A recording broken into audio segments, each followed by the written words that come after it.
Hey Wolverines, it's me, Cleveland, back with another commentary. Now, and it's about, unfortunately, Kwame Kilpatrick. And this is coming from click on Detroit.com, WDIV, the station here.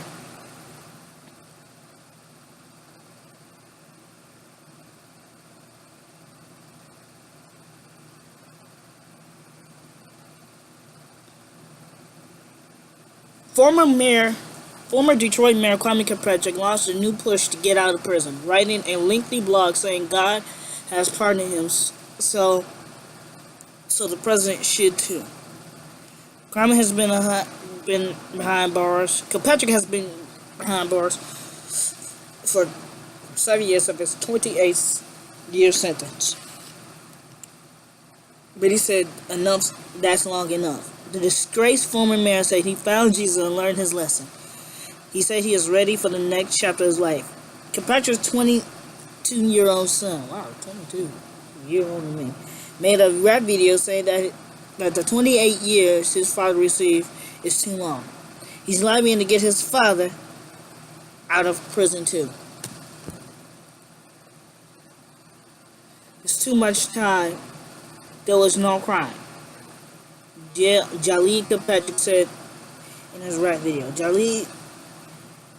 Jaleel Kilpatrick used the U.S. Capitol as a backdrop for the video, which created to rally support behind the Vacate the 28 movement.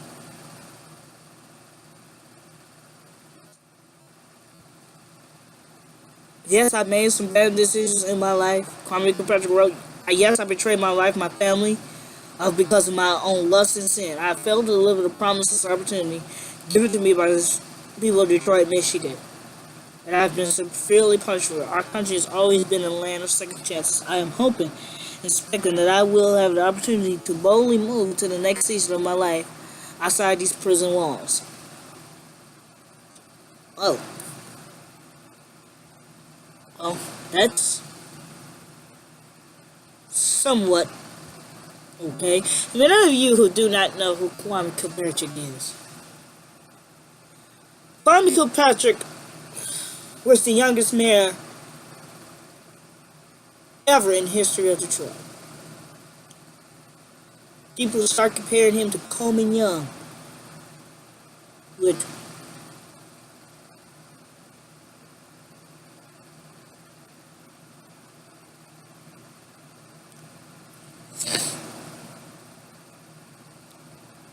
you guys, whoever know the history, whoever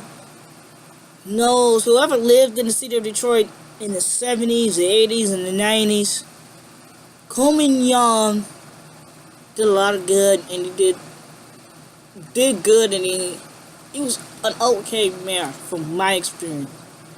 He was known as the cussing mayor because he cussed reporters out, but he always stood up for the city the best way he could. Dennis Archer was the same way. Dennis Archer wasn't the cussing mayor, but he stood up for the city. Kwame Kilpatrick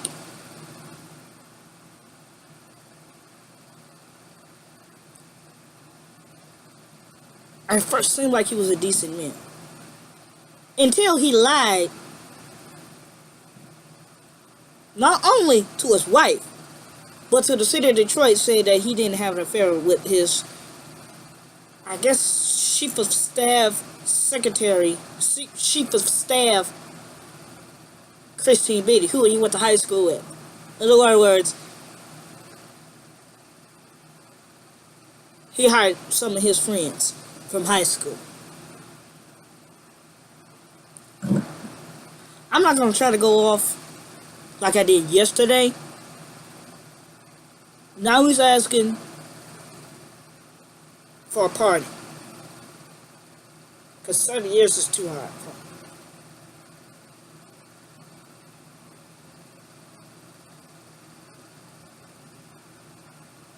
I don't think the man,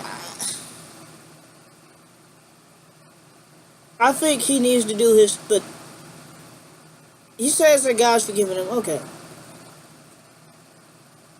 Okay, God forgave you. You asked for forgiveness. Okay. Here's the thing. You still gotta do your time.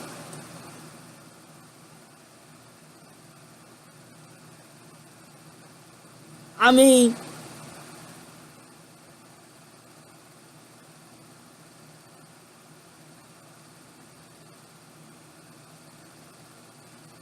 it when when Kwame Kilpatrick resigned, when all those scandals hit, it hit the city hard.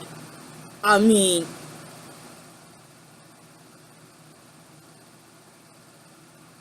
the city, the politicians, the guys and gals who were elected in office to represent the city, embarrassed us.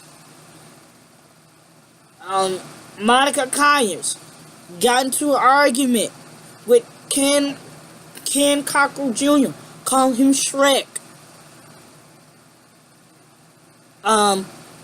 Charles Pugh, who is in jail, who is in jail now, who was our first ever gay city council president, got himself in trouble. And what he was doing, messing around with high school boys. I knew when the moment he got elected, I knew something was gonna be fishy. And it wasn't because he was gay. I care less about that. It was when you get into politics, you start to be a little shady. And you start to feel yourself. And lo and behold,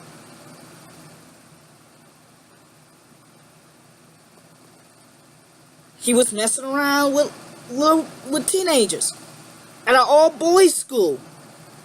When news got out that he was doing mentorship at an all-boys school, I knew something was going to happen.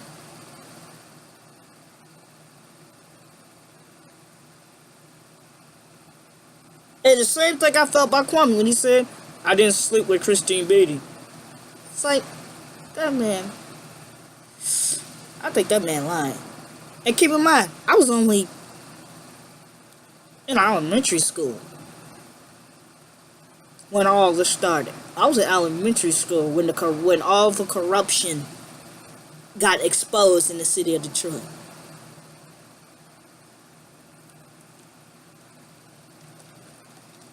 And the city was divided. The city was divided of Kwame supporters and non-Kwame supporters. He didn't unify the city, like he said. He tried to ask President Emeritus Obama to pardon him. Obama didn't want to deal with him. Obama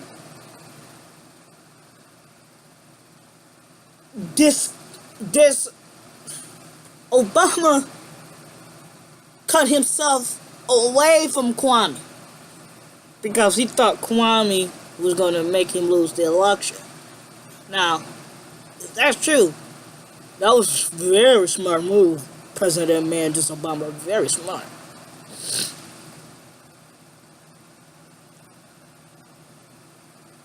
I know what you guys gonna say. Well, he's in there because he's a black man. And he need to be free. They need to put Rick Snyder in there. Yeah, they need to put Rick Snyder in jail for poisoning the city of Flint. In my opinion, both of them need to be in there together.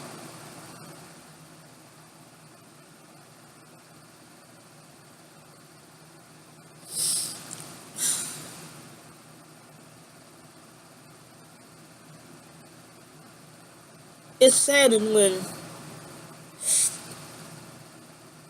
And the thing is, when I was in elementary school, when I first saw him get elected, it inspired me to get in politics. And now when that happened, I'm like, you know what? If I get into politics, I'm gonna be honest. I'll be so honest. And if there's any corruption, I'm gonna expose it, and I don't care what the consequences are. And people in politics will hate me. That's why I'm not gonna get into it. Because people who've been in politics for years, they gonna hate me. Why? Because I say what I think. I don't apologize about it. If I'm wrong, I'm wrong. If I'm right, I'm right. I'll stand on it.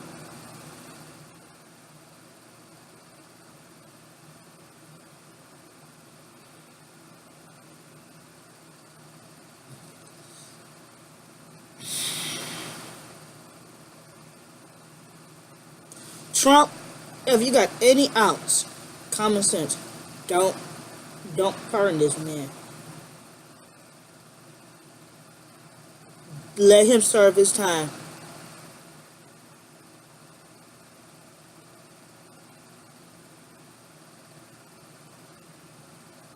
Yo, it's bad enough you got a lot of things on your plate. You got a lot of. It's bad enough you done tore up families. Don't do another thing that I consider dumb. That's my commentary. God bless.